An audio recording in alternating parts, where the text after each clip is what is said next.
Ambassador Bernanke, I'd like to start with you.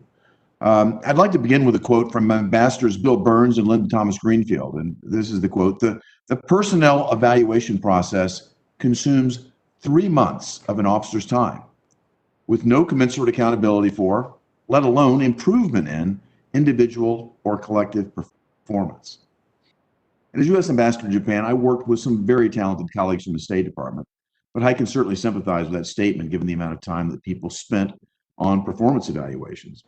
And I recall the saying that if one wants to offer criticism at the Department of State, that one does it by damning someone by faint praise, as they say.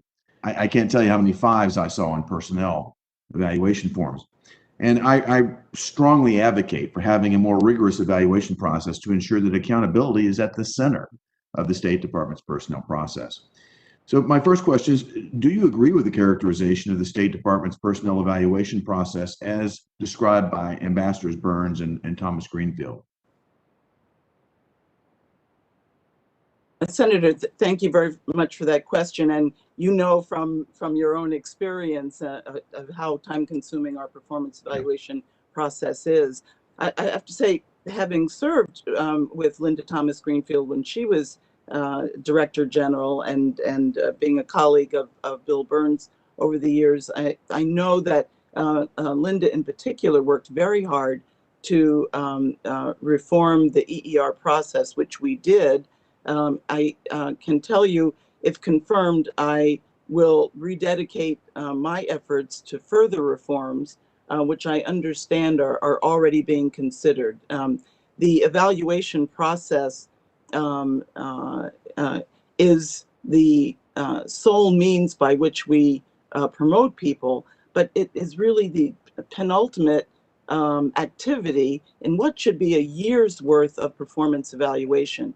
And as a supervisor, and the leader, I've always encouraged my team, if you're a supervisor, to provide honest feedback throughout the year, and with a notion of improving performance, because no one is perfect. And then as to my employees, to seek that kind of critical feedback, because it's very hard to see our blind spots, and our performance and those blind spots change from time to time. So I assure you that that we have improvements we can make, and we should make them. I'm glad to hear it, and we look forward to working with you to talk through metrics. And again, I don't mean critical in the bad sense, but as I said, the performance evaluation seems so inflated to me as a business person that it's hard for a person to see how they might improve when everybody gets such high scores in the system. One more place I want to turn is the issue of promotion at the State Department, Ambassador. Again, I'm going to come back to Bill Burns and Linda Thomas Greenfield. They also said this, that opportunities for mid-career graduate or professional education are scarce.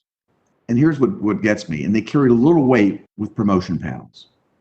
The effect is often to penalize employees who receive extra training or undertake assignments to other agencies, or they work in Congress because they've gone outside of the State Department system and spent time there.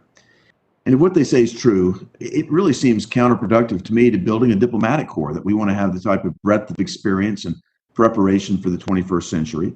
And if confirmed, I would love to hear how you would ensure that professional education experiences like working on the Hill are something that actually inures to the credit of our State Department employees. Yes, well, thank you. I would say three things on this issue. One is that expanding your skill set as a Foreign Service officer at whatever point in your career is considered a valuable and credible reason to promote someone. In and of itself, the training isn't a promotable function, if you will, but have you applied the skills that you learned in that additional training or time off?